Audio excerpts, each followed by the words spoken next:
I was hurting from the rejection from church folk, church leadership. And it's something for us to recognize that people in church may hurt you, but God didn't. That's it.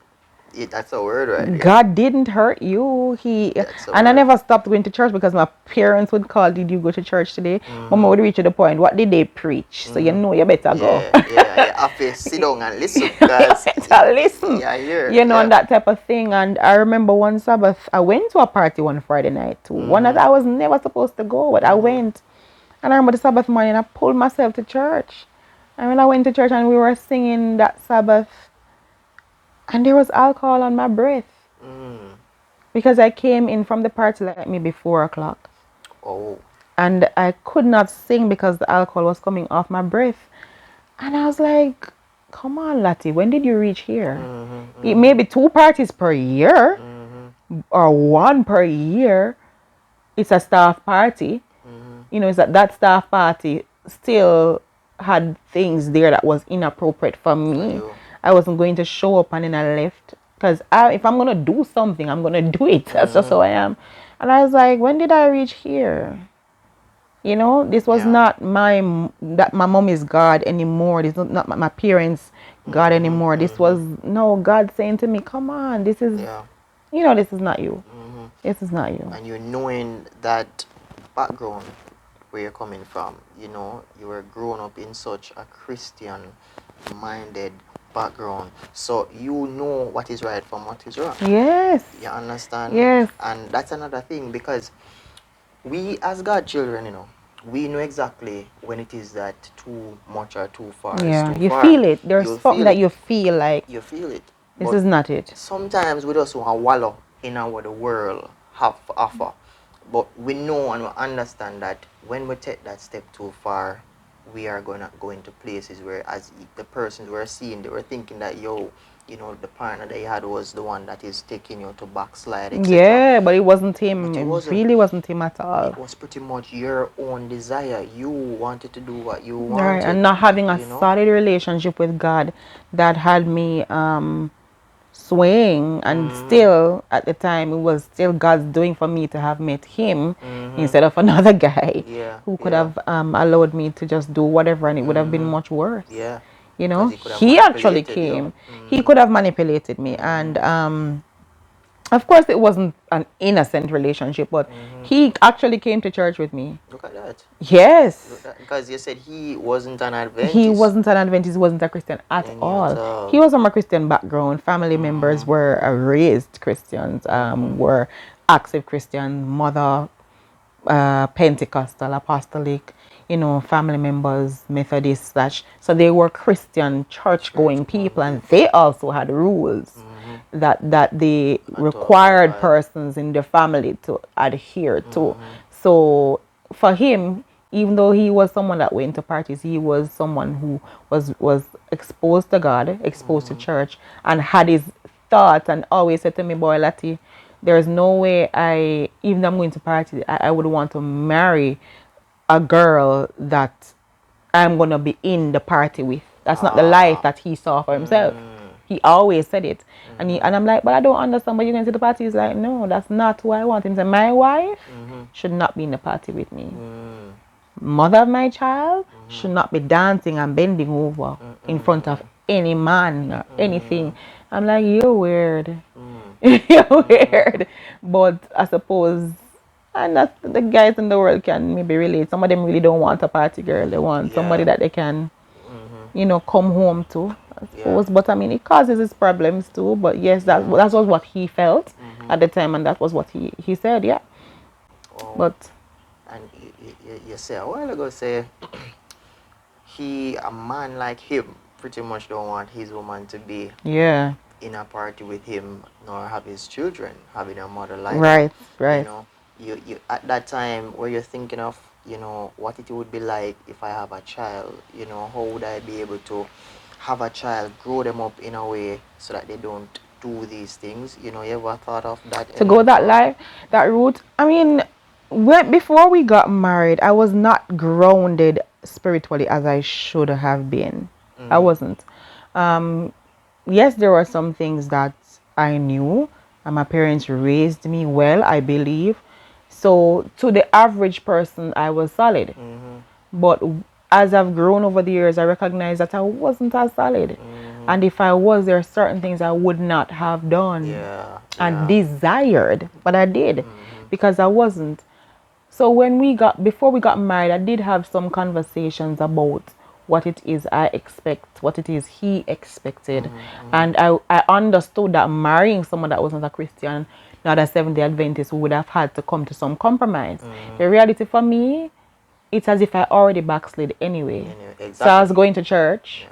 And I wrote this piece called Backslider Still Going to Church. Because I write. I write pieces from time to time. And I wrote this piece called Backslider Going to Church because I never stopped going to church. And he came to church with me on Sabbath. Latoya said to me. Yes. Every Sabbath for a while. There were good. times when he wouldn't go, yes. But I mean, persons thought that he was a Christian. At my church, people wouldn't know that he's not baptized. I'm like, no, because he was there. He was really there, and persons saw him. So there are some things that we agreed on. In terms of the Sabbath, there are some things that we don't do on Sabbath, and he is saying this is Sabbath. We're not going to reach the point where his work would know not to call him on a Sabbath because I'm at church. What you say? I'm at church. So that's the impact there where you have. I didn't even recognize that I was having that impact. I just know that he wanted to do that to ensure that we are good, and he would explain to persons. But there was somebody that had an issue with me going to the hairdresser Saturday night, and they're like, "You guys don't even drive. Why is she going to the hairdresser Saturday night and coming home so late?" And he's like, "It's the Sabbath, so it's good, So yeah, there were compromises. So there were compromises, but let me see if I can just get a little more deeper, right? Were you at any point at all, right, thinking about, hey, what if I get pregnant for this man, seeing that he's outside of the church? Yeah. Right? Because that's a big thing, It is. And, coming children itself is something you can't. Because for me, I realized that I had to step back and I had to evaluate my life. Why would I want to go out there to have a young lady who is on a total different trajectory than me? We're not like-minded in that era. She wants to go to maybe the market and I want to go to church. When our children come into play, what's going to happen? What will happen? I did think about it. We did discuss it. But it's one thing when you discuss versus when you start doing it. So we did come to the agreement that, if we ever had children, they're going to come to church with us. And us meaning us, because he was coming to church with me. If we ever had children, what we're going to do about pork eating? He never ate pork around me. None at all. That shows that he had respect. He never ate pork around me, and he didn't take it into the house. The same thing for alcohol. Generally speaking, that was not something that happened. That really happened. We spoke about jewelry wearing. And he said, whatever it is, the core beliefs are as SDAs. That's what we would do. Yeah. And when our son came, both of us, we adhered to those principles. If it's Sabbath and something is being kept on a Sabbath, and we say, we say, you know what, I believe in a babe. So he's like, all right, it's Sabbath, so no. Not all the time he would agree, and sometimes you could see the discomfort, but he really came to that understanding with me. And a lot of compromise that took place that really would not have been necessary if I had gone the way I was supposed to go. Right. But there was a lot of compromise, and what made it feel good was the way he treated me. Yeah, because it sounded as if, you were getting some real queen treatment. And he treated me well. Yes. He just never have no money. Yes. We were broke.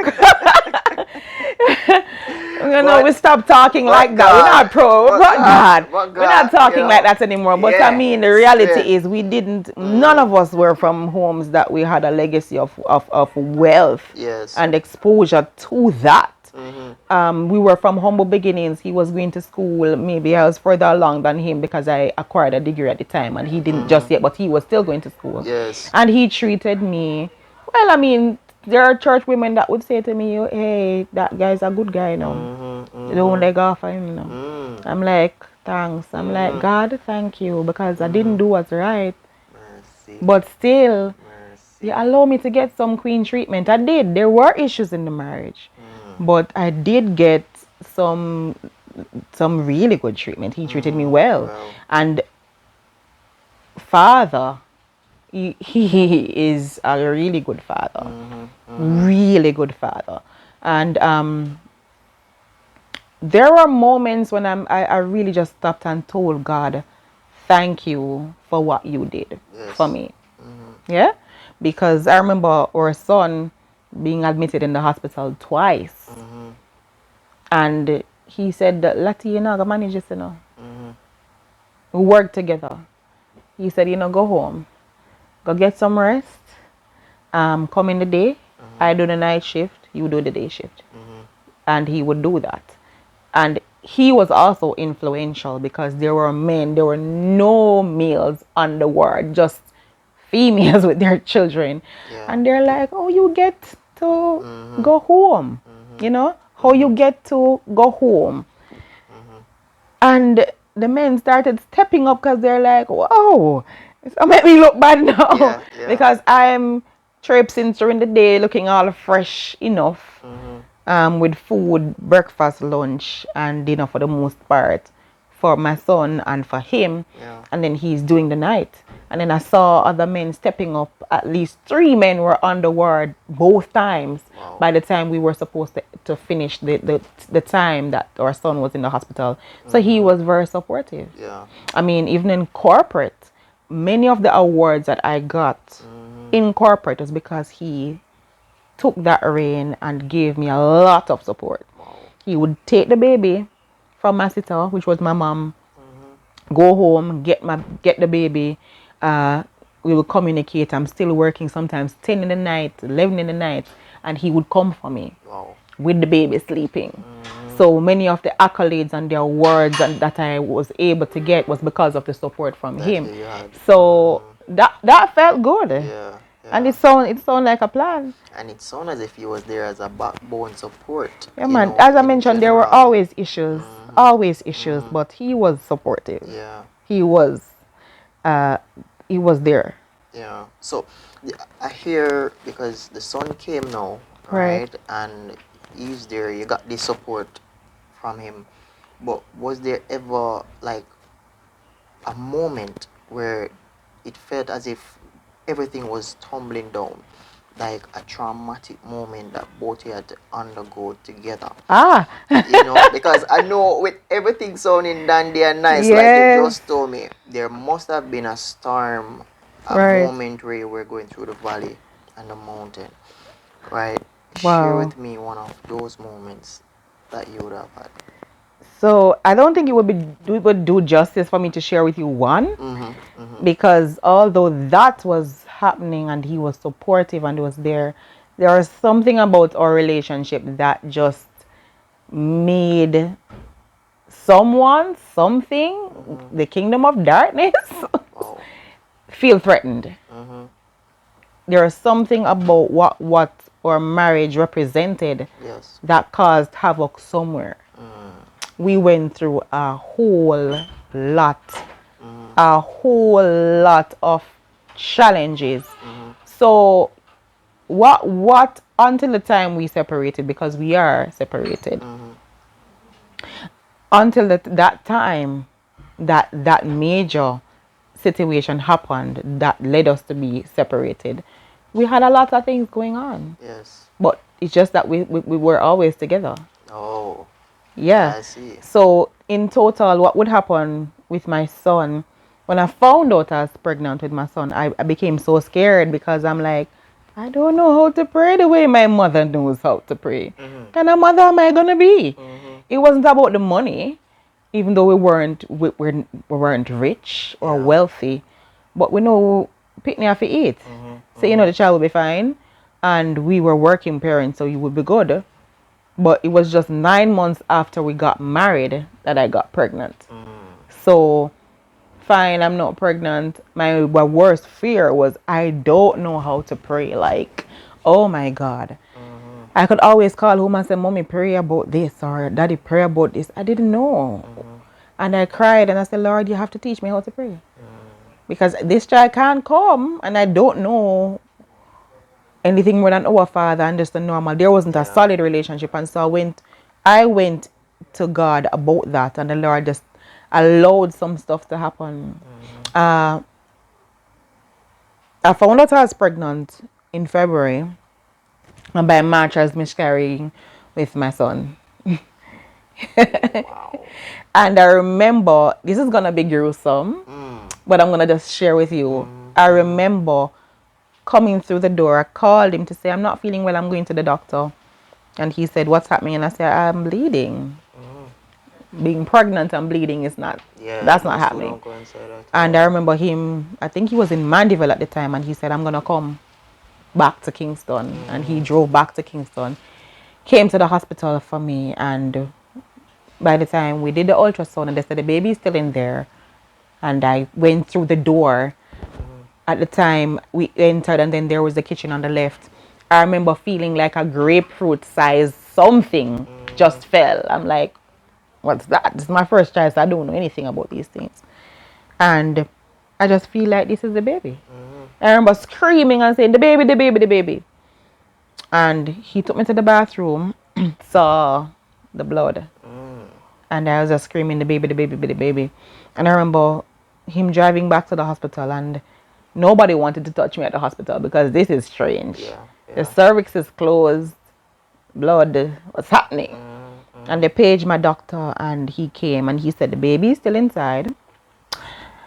Y'all gonna have to do an ultrasound and know what's happening, but go home. I'm like, God, I know I asked you to teach me how to pray, but it's kind of rough. And I started praying, and I remember we were supposed to do the ultrasound the following day to see what's really happening. And I remember us going to do the ultrasound, finding out the baby was still in there, and he held my hand and he started praying. And I'm like, wow. You know, and that was the March I was miscarrying. As the baby was still there, so April, another miscarriage threat. May, on Mother's Day, I was having another miscarriage threat with the same baby. This is consecutive, man. This is 3 consecutive, and he's still inside there. And I remember my girlfriend said to me, I said to her, you know, I'm giving up. I can't be bothered. I don't even know if this baby going to leave. And she said to me, don't you dare. She said, my husband, at the time her husband was diagnosed with cancer, and she said, I know he's going to die, but I'm enjoying the best I can with him in his last moment. She said, even if your baby goes, enjoy. And I decided that I was going to talk to him, and I was going to just pray and build a relationship with God during the pregnancy. Other challenges came up in the pregnancy, and even the delivery was really rough because I hemorrhaged twice. 3 days labor for my first child, hemorrhaging right afterwards, going home thinking it's good, and when I went home I hemorrhaged again and I had to run to the hospital. But that prayer that I prayed that day when I hemorrhaged and I was going back to the hospital was the first warfare prayer I ever prayed. I didn't understand what a warfare prayer. I didn't understand how to really connect with God and say what I wanted. But I remember when I had to come out of the house, leave my baby with someone that was there, and I had to rush. Going through the gate, I literally heard like somebody say, you're gonna die. And I was saying, I'm gonna die and leave my baby, and the baby was just born, and my baby going to be without a mother. And it's like the Holy Spirit says, snap out of it. Pray. And I don't even forget the prayer. I remember praying and I said, God of Abraham, God of Isaac, God of Jacob, Daniel's God. I said, come by here now. Come yourself. And I prayed all the way to the University Hospital, and the Lord opened the door for me to meet a doctor who helped me, who 7 years after I met, and he said, I remember you. I remember the day that you came in and you were almost dead. Wow, that was that serious? It was that serious. A woman can hemorrhage after having a baby and just die in a short time. And that the Lord allowed that man, because I started praying when I was entering through the University of the West Indies, of the West Indies, University Hospital of the West Indies. I remember praying and I said, Lord, handpick the doctor, handpick the nurses, handpick the instruments, the porter, everybody. Handpick. I just saying that. I remember the prayer. And I remember God did handpick the doctor, Yes. the porter, the nurses. Yes. And I remember him saying, this is gonna hurt. And I felt like he spun around my stomach. And I screamed because that pain that I felt was just more painful than any other time when I was in labor. And he said, you're okay now. And I just burst out into singing, what a friend. What a friend we have in Jesus. And I sang and I sang, and the hospital went quiet, and they were all listening to me. And I'm like, okay, God, this is it. This is what it means like to connect with God. Yeah? And I did, and I went back home. And a lot of things happened after that. So the baby was here. A lot of things happened in during our son's years of growing up. He's now 8. And there were the accident. I remember the first accident that occurred on our anniversary. On the anniversary, going to Sandals when. By the way, he told me that this felt weird. We shouldn't be going, and I said, "No, I'm tired. I work hard. I deserve this. Let's go." And he's like, "Lati, this don't feel right. Some just feel off." And I'm like, "I really want to go." And he's saying, "You know what? Let's go." And it's a lesson to women that you really need to submit. You need to submit. I mean, under God, but submit. Because if I had listened, we wouldn't be in that accident. And we had an accident on our anniversary, exactly a month after another accident was coming at us that missed us, though. That was a miracle, because you saw the accident that missed the car. You saw a semicircle being made with the car tire around the car.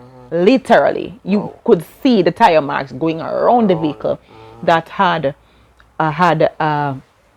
my son and his dad in the vehicle. So God was on the job, and it was about 7 months after a 4-vehicle collision happened. We weren't at fault. We were just there, and these things were happening. And I'm like, what's this? Persons were saying stuff like, you're salt, and if you go wash off. I'm like, wash off where? I said, anything that prayer can do, it not happening now. Yes, that's right. And I didn't understand what was happening. And in total, between myself and my husband, still saying husband because they were separated, still married,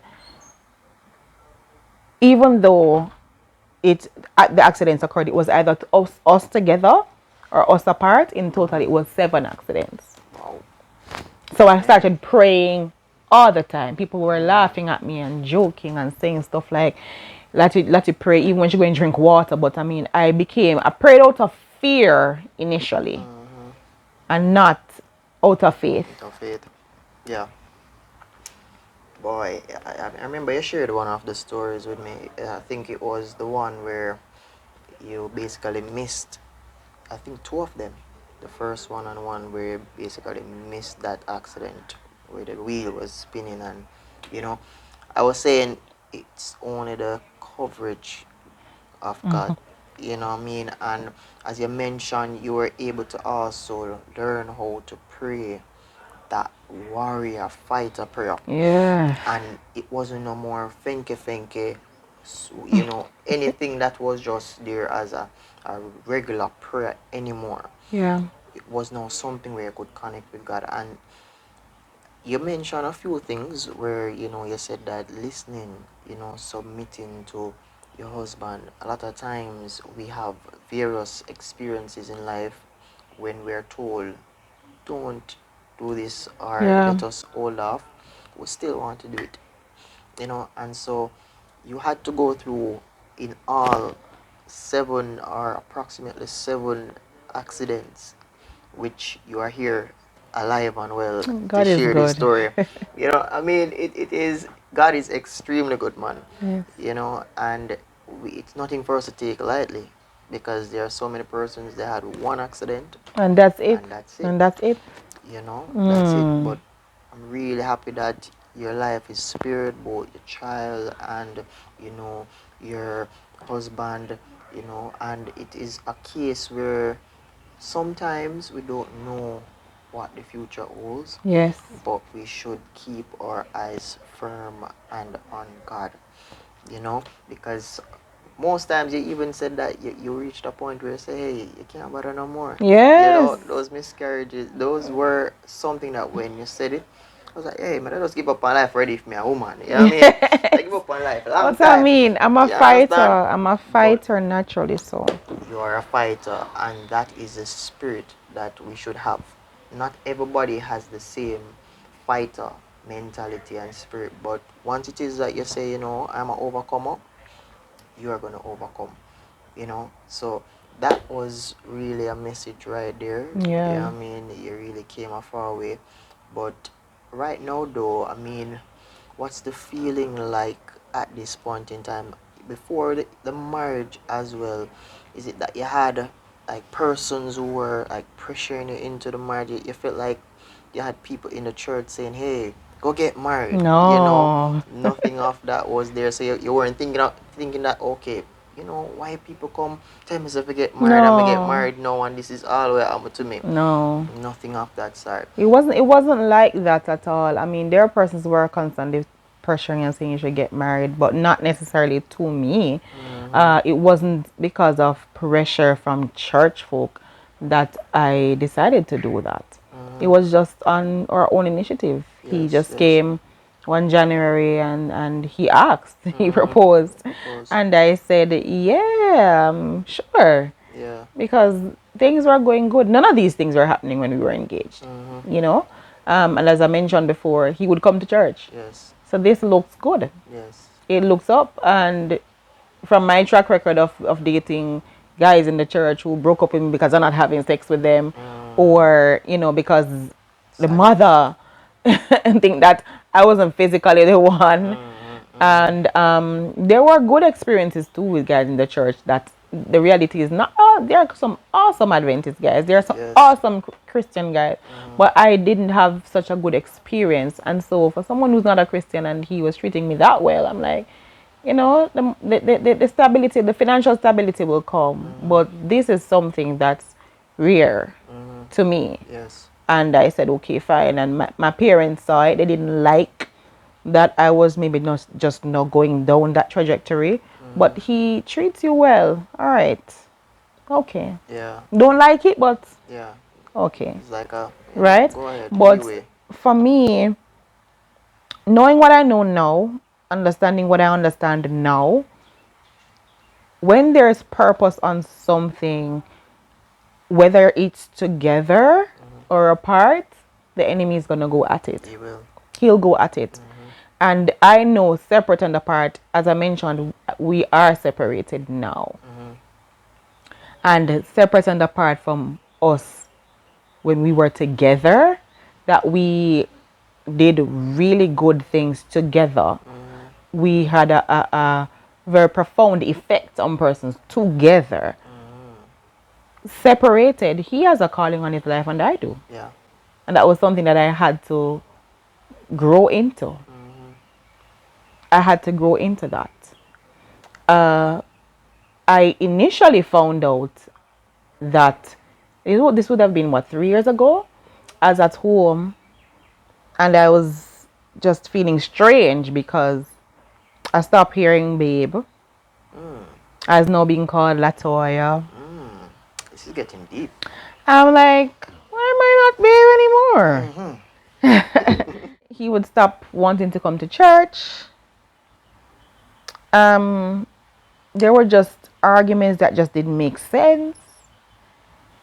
I remember one day he looked at me sideways like that, and I'm like, why are you looking at me like you hate me? This is not how we look at each other. This is not how we talk to each other. Yes, we would have had heated arguments, yes, but we always got back down to, babe, this is not us. And we're good again. Even there are times when he would say, come, let's pray, because we established that we prayed for everything, just like my family. We prayed for everything. I remember I would say to him, if you have a challenge on the job, don't curse, don't just pray. And I remember one day he would come and say, something happened on the job and the generator wasn't starting, and I just post a prayer and I said, just start to work again. Straight. It's your prayer powerful. Yes, and then it reached a point where, listen, let me give you a story before I really go into the separation and what led to the separation. I was getting there. Yes. I remember when I said to him, I'm going overseas with the baby. What are you doing? And he's like, no, I'm not going. Because I don't think I should be traveling and I'm spending so much money. It doesn't make no sense. I'm like, what? And I don't worry yourself. He said, I don't even have a visa. So I said to him, you're going to get a visa. And he's like, no, I'm not doing this. I'm not wasting my money. I went or I never get through. And I said, all right. I said, Pinky, swear, you're going to get it. And he was like, all right, do your thing. And I went ahead and did up everything, pray about it. And I just got a peace in my spirit that he was going to get it. And he got it. Yes. And he said, the time came now for us to buy the ticket. And I went and bought my ticket, my son and I. I said, Lord, I'm going to breastfeed on the plane. I don't want to be taking out my breast in front of the whole plane. I said, Lord, I want a first class upgrade. But sometimes you pray not in faith. That's it. And I prayed and I said that, and he saw the whole getting together of the Aki and everything to go overseas, the energy of traveling. Yeah. And he's like, Mark, I'm foreign, feel a foreign. And I'm like, what? If you feel like you want to go overseas, let's get the ticket. When we looked in the passport expired. I'm like, you are doing this. And I said, all right, let's get an express passport. So if you tell me after the one get excited. Yeah, passport expire. I remember when I said to him, all right, you can do an express. I went to Pika, got an express passport done, got it in a couple of hours. Oh, that's a good thing. We went downtown, bought the ticket, and he came back and said, I'm going to, hustle up some money, because apart from his 9 to 5, he was a businessman. So I'm gonna get some clients. I'm gonna get some US dollars. That's all right, fine. And one morning in devotion before we left, he was like, God, just let me just get a first class upgrade. And I said, look at you, I pray for first class. Look at you, praying for first class upgrade. And I'm praying. I said, God, I answer me. Because in my mind, me and God pick me, so I'm gonna answer me. The lies we tell when we feel that God doesn't hear people who are not Christians. Come on, we have to get out of that behavior. Yeah. Understand that the Lord, as my mother would say, allows the rain to fall on the just and on the unjust. And when we were traveling, he got the first class upgrade. Come on. Not me. I'm like, what? And I said to the girl, we're traveling as a family, so you're going to have to upgrade me too. And she was so upset. She's like, no, I said, there are more seats. Come on now. And she went around the back and her supervisor changed it. All this time he was smiling like he must say, yeah, man. And we went and it was a good experience. But I mean, that was just the fact that we prayed about every single thing. So we stopped praying. He stopped going to church with me. They stopped calling off the babe. It was no Latoya. Yeah. The looks, the nasty looks. And I'm like, something strange. What could have caused this? What could have caused this? And it just got worse and worse and worse. I'm like, we've been through many things together, but this is strange. I've never seen this before. So I remember a good friend of mine, she's now overseas. She's a prayer partner of mine. She said, hey, I'm inviting you on a 40-day prayer journey. I'm like, 40 days? We are going to pray for like 40 days. And I said, I'm going to take it on. And I went with her. That's a task. That was a task. The prayer journey, to pray consistently every morning at the same time. And I'm like, and I took it on. Like me being Latoya, anything I'm taking on, I'm taking it on 200%. And I took it on. And it was so tough, but I grew through that time. And I remember when I ended that prayer journey, I was having some challenges at work. And this was when my performance at work now, as my faith in God grew, the challenges at work and everywhere else just grew simultaneously. And I went to church one Wednesday evening, and in the prayer group I was mentioning the challenges that I was having. And a particular lady said to me, I'm going to pray with you. She said, what you're going through is serious. Very serious. And I'm going to pray with you. and she took it on that the bulls by the horn. She took me on as a daughter, Yeah. a prayer warrior, as a daughter. A prayer warrior had me. So it was not just my mother, my father, my family, but she took me on.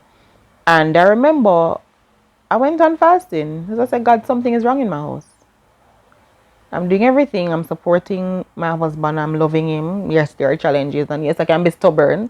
I am stubborn at times, and I'm lippy. you know, I mean, it's no, expected for women to I be can be still, so lippy. I can be lippy, you and know. sometimes he had to say to me, Lati, just calm down, no. I'm like, all right, but I said something is wrong in my house. This is not the norm. Something off. And it was on the fasting I found out about the fact that he was cheating. Oh, watch this. He was cheating. And I am like, I'm leaving this house. What? After all of that? I said, bro, you don't have no money and I'm here meeting these men in the bank and I'm staying faithful and I'm here. And this, who is she? And I just went livid. Went rogue. I had to find out who this person was. Found out who it was, did my full research, full blown research. I mean, I remember contacting a PI, a private eye. I want to know what's going on. So I had a full research done knowing who this person was. But I said, I'm going to fight for my marriage. And he said the same thing. And I remember her, when he called her and said to her, my wife found out about us. So we can't do this anymore. And her response was like, and so what? I'm like, this girl did not just say that. Yeah, no respect. Like, I did no respect. He had none, she had none, and I was just living. I'm like, girl, like for real? Not only did I find out that she Was the side girl? No. she was the side girl, but this girl is moving in on my territory. Oh mercy. And she had no jokes about it. Oh, She was saying, I don't care. I'm like, but this girl is married What? with 3 children. So I'm like, this is not making any sense. Nothing. If you are holding your head, what am I supposed to say? I'm like, this is not making any sense, bro. What? And I remember I said to him, why do you think you can take on this lady with 3 children? One who's almost 20, a teenager, and maybe 7 or 8 year old. I'm like, why? You think was? And he's like, we're just going through so much things happening. I'm like, but is it my fault that things are happening? He's like, no. I said, but we can barely manage to do this because with the accidents and the hospital trips and all that came a lot of debt. And me working in the bank, I said, you know what? Since I have this facility at a lower rate, let me just take the loans for us to get through this together. After discussing it with him, let me take this on. And, I'd never thought about him doing that. So I'm like, we can barely manage to do this. And he's like, but, she has a master's and she's a manager. She's actually a manager of a major corporate entity in Jamaica. I'm like, remember this was a time when I was not performing so well. Yeah. Being top performer and all that, and I went down not performing. So it hit my self-esteem. It really slapped me. It affected me. And we were fighting. I was fighting. And he already had apparently made up his mind to leave. Yeah. No, this was when the world got dark for me. This was when my faith in God was really, really tested, because not only had we gone through all of that and I thought we were solid, but you're walking away because she's a corporate manager, she has her master's. So you're telling me that I'm having a lull, but you're not standing beside me. You're walking away with someone. When I hear from the show, her marriage was there for almost 20 years or about that. And the husband contacted me, all of this mess. and telling me that he wasn't working for 8 months, and she chose to step out on him and confirm that it was not the first time she was doing this. I'm like, this person is not even faithful. I started finding all sorts of fault and issues with this woman. I couldn't understand why he would want to do that to me, who was there as a Christian wife. Maybe you're lacking something else. What is happening? What was I lacking? I keep myself together. I motivated you the best way I could. I did everything that my mother taught me to do as a wife. So why would you want to do this? Never made any sense, and it was so blatant and so brazen over the time that it transpired, because she was not pulling back. And the messages in the phone giving him the ultimatum that he should leave, and when is he leaving, and all of those things, and it got messy. And I wasn't doing things the godly way either. In terms of still staying faithful to him during this time. But I remember there are times when anger got the best of me. I mean, naturally, because... No, I got angry. After all of that? And then you're leaving me. You're leaving me for someone in my mind that's not faithful. And having done all the research on her, not decent, in my mind, based on what I'm hearing. Leaving me in debt by myself, telling me that I didn't accomplish a master's. By the way, I pushed back my master's, not going, so he could go to do his university degree. And you're throwing that at me now. I was livid. And there is still some residue of anger, but as the shirt say, I'm healing. Healing. And it became really messy. Messy for my son. Messy. Neighbors got involved. The police had to be called. All sorts of things were happening, and I was just spinning. I became literally, depression took over so badly. I remember there's a point when I was driving my car on E to work. I was on performance review at work because I wasn't performing with the numbers before this started happening. Some situations took place, and I was just having a lull. And my car was on E. And I was just so angry, and I said, God, my car is on E. I can barely pay these bills. He walks away to have fun. I'm seeing messages in the phone with this lady saying she wants to go to Gloria's and wherever to eat fish, and I'm struggling to do this. And I got angry. And I went a plunge into depression. Then the COVID-19 period hit, where you couldn't go anywhere. You couldn't do anything. And he wasn't talking to me in the house that we're living. So I thought that, I have my husband now, can work on the marriage. No. He was ignoring me in the house, because I'm like, when did you get so cruel? It just slapped me.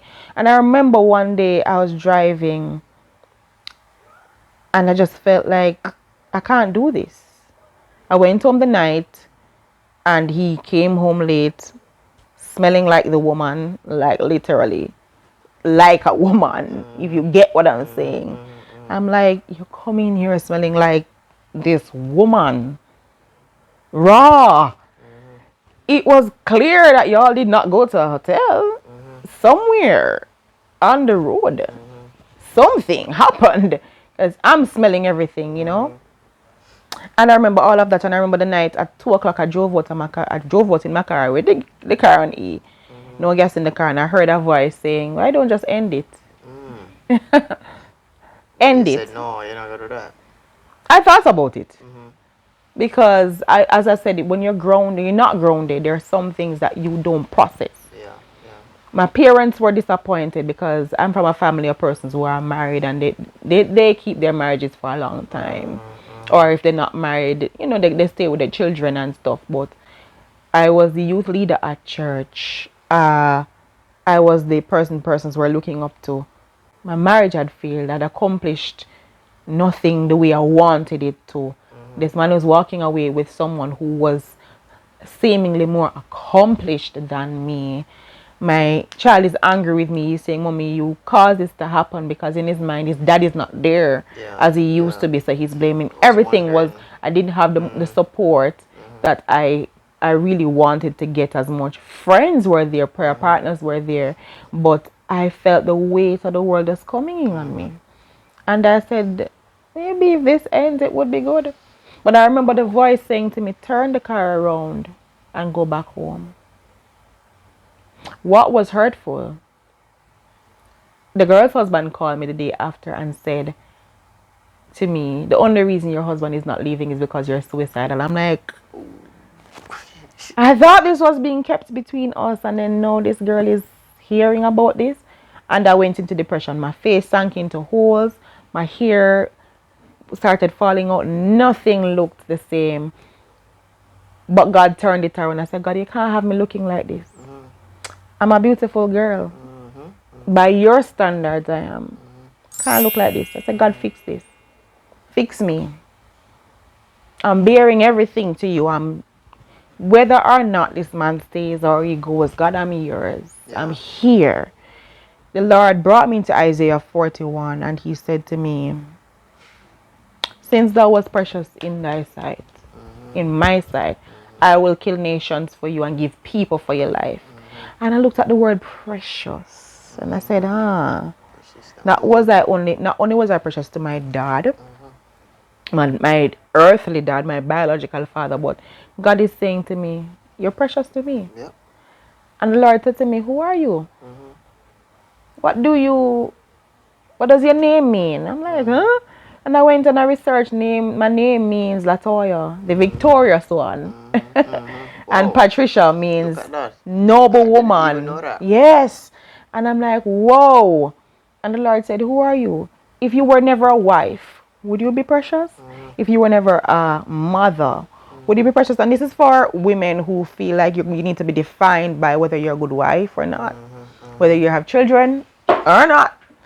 The titles don't define your worth.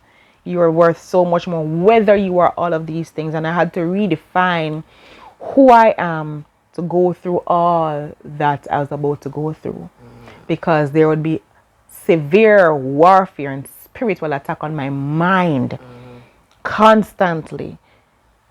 And I have got to a place now where something strange happened recently. I didn't know that is something that I could ever do. I remember fearing an altercation because it was just not decent enough. Why am I going through all this? I mean, and God has to humble some of us. I'm gonna lean in a little bit closer and say this. God has to sometimes humble us. And it's not the humility that says you're pompous and you're proud, but it's the humility that says, I'm in control, not you. You don't dictate if you get up tomorrow morning and you go or you don't go. I do that. So the humility that I had to go through was to submit to God. Serve a husband that was unfaithful to me, that came, that went, that in front of me spoke to this young lady, that was out publicly with her in front of persons who were in the same circle that I was in. I had to still serve, still get up, still honor him, still cook, still wash, still clean, still pray for somebody who was hurting me so badly. And that was humbling. That was humbling. But still, there was another part of me that was not where God wanted it to be yet. I feared that an altercation with this lady, this is exactly what she wanted to do. She wanted to curse, she wanted to argue, she wanted to do all of this. Because from the onset, when he said, my wife found out, you have to end it, and she said, and so what? The spirit that she comes with is one that is saying, I don't care. Exactly. Bring it. I feared an altercation because it was not becoming queenly. Never called her phone. I never texted her. No matter what time of night she called, I didn't do, because I'm not going to argue with me over my husband. That was that pride. And the Lord said to me, it's going to happen. That's right. It's going to happen. And it happened in a very quick way, and I overpowered it and controlled it. But the second time when it happened, I felt like I was out of control. We were now not living together. And I felt like he wasn't paying the attention that he was paying to my son as before. But this is a dad that he gave my son, our son, his first bath. He was that supportive. No, my son is crying. I'm not seeing daddy. I'm not under that pressure. And I feel that you're not giving the attention to our son because you'll be talking to us, dropping him off, talking to us, and she's calling, and immediately you feel like you have to go because she's calling. I'm like, but she needs to wait. And I got in my flesh and I addressed it and I said, she called the phone, his phone. He opened the line and I said, but she needs to wait. And I didn't say it in a nice way either. Stand up on your feet. Not even stand up on my feet. I said, she need to wait. Flesh. And the Lord cannot reign and rule where flesh is. You have to submit to God. And an altercation took place and she told me all sorts of things. I know that were lies. Because I know how I live my life. And so there's no way whatever she was saying could be truth about me. But the enemy is the father. And when I say enemy, it's not her, but Satan is the father of lies. And the truth is not in him. So the lies were coming because the devil wanted me to hear those lies and plunge me back into a space where I forgot my purpose. And in the middle of the argument, the conversation, I remember, like literally I heard a voice saying, apologize to her. I didn't think twice. I didn't rebel. I didn't ask. I said, you know what? I'm sorry. I apologize to you, sweetheart. And she's like, I'm not your sweetheart. And I'm like, yes, you are. You had no business in this. I blamed you for stuff that you had no business in. Whatever you're saying and doing, he has allowed you to do it. And so I apologize to you. Now, we have nothing more to speak about. I'm going to talk to the man that I married and the father of my child. Goodbye. The entire atmosphere changed. Because I'm now saying, God, and I started praying immediately. And I said, Lord, an altercation just took place. One that I didn't want to happen. And I apologized to God. I said, God, I allowed this to happen. I embarrassed you and I'm sorry. Because if I submitted myself to you, that would not have happened. I'm going to end this point, Jovan, by saying this. I want women, men, persons to understand the value of what took place that night.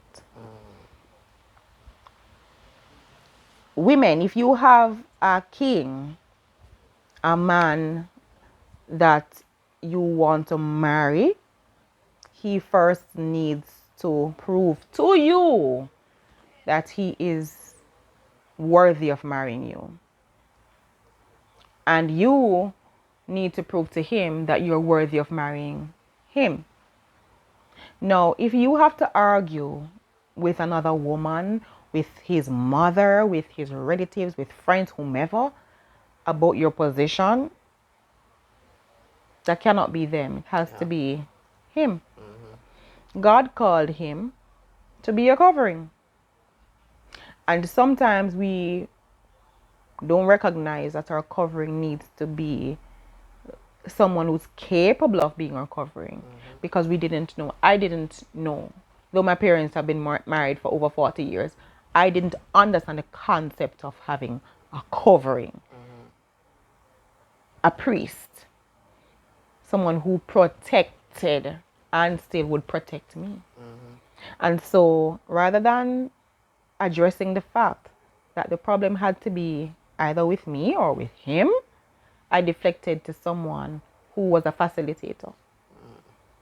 She facilitated him because he went. Whatever she did, how she did it, she's going to still pay the price for facilitating someone who's in a covenant, who's married. She's not going to get away from that. That's a different story, and that's not up to you, that's up to God. But you have no business arguing with her if you're a female. And the same thing if you're a male. Your covenant is with your partner. And he or she would have violated that.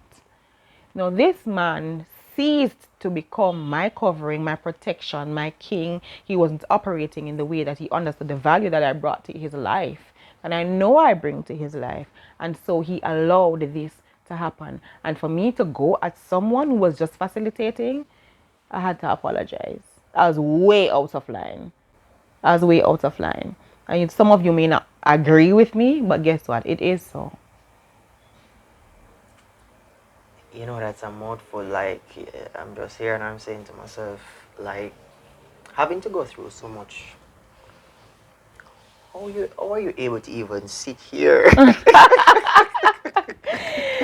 Hey. Yo, just sitting here and telling me, and I'm like, here, yo, this is mind baffling. Like, you know, some men would have say, yo, boy, if I have a woman like that and she leave me and go out and go on to somebody else, I know causing havoc in that relationship.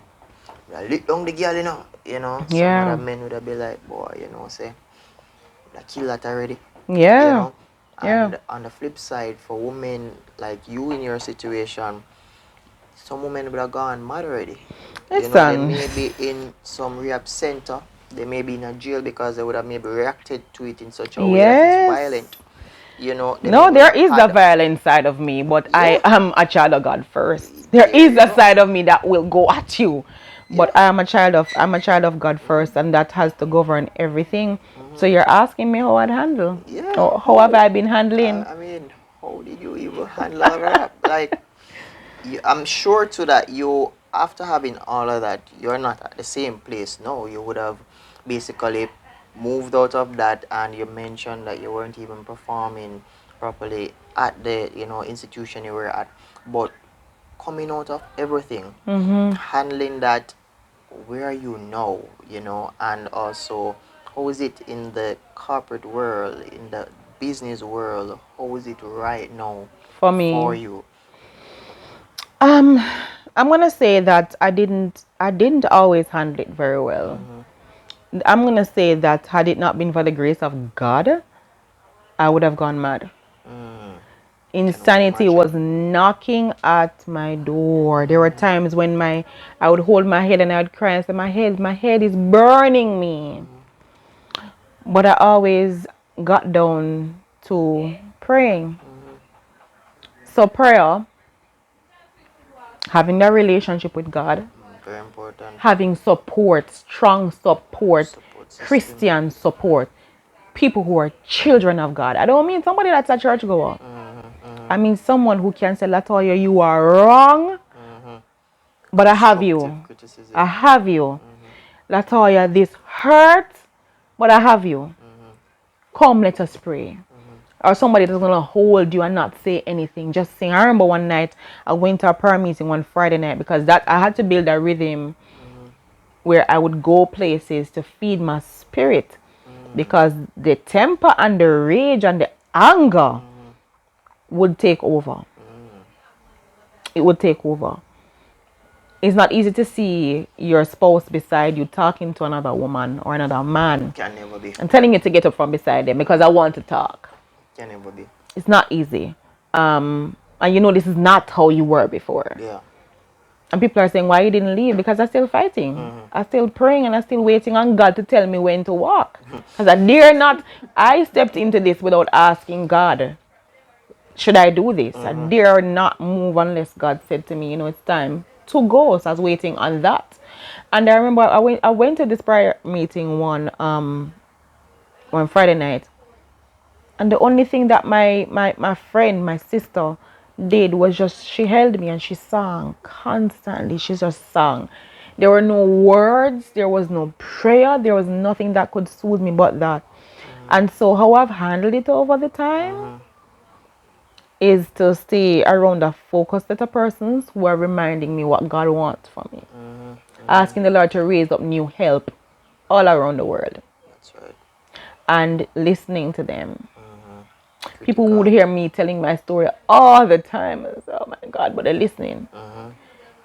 When nobody can listen at 12, 1 o'clock in the night, it's you and God. You and God. Get in your prayer closet, in your prayer space and pray.